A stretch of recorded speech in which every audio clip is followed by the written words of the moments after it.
நீ முன்ன மாதிரி இல்லை, நிறைய மாறிட்ட. எங்க அம்மா இப்பெல்லாம் ரொம்ப கத்துறாங்க. எங்க அப்பா சின்ன சின்ன விஷயத்துக்கெல்லாம் ரொம்ப கவலைப்படுறாரு. என் பையன் எல்லா விஷயத்துக்கும் பயப்படுறான். இந்த மாதிரியான வேர்ட்ஸை நம்ம நிறைய கிளினிக்ல பார்க்கறது உண்டு. ஏன் இந்த மாதிரியான எமோஷனல் சேஞ்சஸ் எல்லாம் வருது அப்படிங்கிறத பற்றின இந்த வீடியோ. நான் டாக்டர் மாத்தி, நான் ஆல்கியோர் ஹோமியோபதியிலேருந்து பேசுகிறேன். ஆக்சுவலாக ஒரு தலைவலி எடுத்துப்போமே, தலைவலியில் என்னெல்லாம் நம்ம பாடியில் நடக்குது அப்படின்னு ஒரு நிமிஷம் கற்பனை பண்ணி பார்ப்போம்.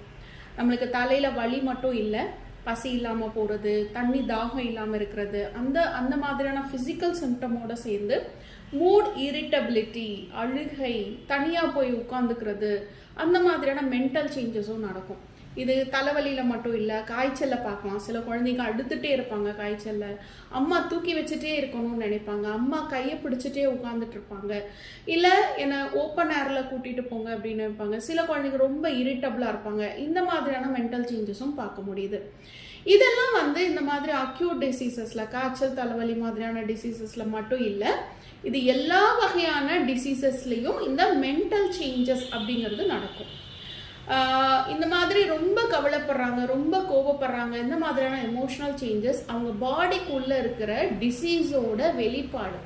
அந்த டிசீஸ் உடம்புல மட்டும் சிம்டமை காட்டாது, மென்டல் லெவல்லையும் நிறையா எமோஷனல் சேஞ்சஸை கொண்டு வரும். ஒரு தைராய்டு பேஷண்ட் எடுத்துட்டோம்னா அவங்களுக்கு உடம்புல மட்டும் ஒரு டயர்னஸோ ஒரு வெயிட் கெயினோ இருக்கிறது மட்டும் இல்லாமல் மென்டல் லெவல்லையும் நிறையா கவலைகள், பயங்கள், அந்த மாதிரியெல்லாம் நம்ம பார்க்க முடியும்.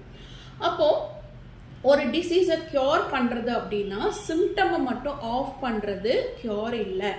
இப்போ நம்ம ஒரு கால் வலி இருக்குது அப்படின்னா கால் வலியை மட்டும் ஆஃப் பண்ணிக்கிறது, ஒரு வலி மாத்திரை போட்டு கால் வலியை மட்டும் குறைச்சிட்டே வரும் பொழுது இந்த மென்டல் லெவலில் இருக்கிற கவலைகளும் கோபங்களும் அப்படியே இருக்கும், அதில் எந்த சேஞ்சஸும் வராது.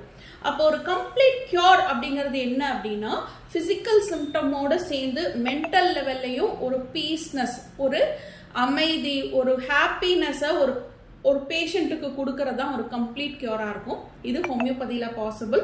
அதனால தான் ஹோமியோ டாக்டர்ஸ் இந்த மைண்ட் அனலைசிஸ் அப்படிங்கிறத ரொம்ப டீட்டெயிலாக, கிளியராக, ரொம்ப நேரம் டைம் ஸ்பெண்ட் பண்ணி கேட்கறது உண்டு. ஏன்னா அது அவங்க டிசீஸை க்யூர் பண்ணுறதுக்கு நிறைய க்ளூஸை கொடுக்கும். ஸோ ஹோமியோபதியில் ஒரு ட்ரீட்மெண்ட் எடுக்கும் பொழுது அது ஃபிசிக்கல் சிம்டம் மட்டும் இல்லாமல் மென்டல் லெவல்லையும் அவங்கள பீஸை கொடுக்கும்.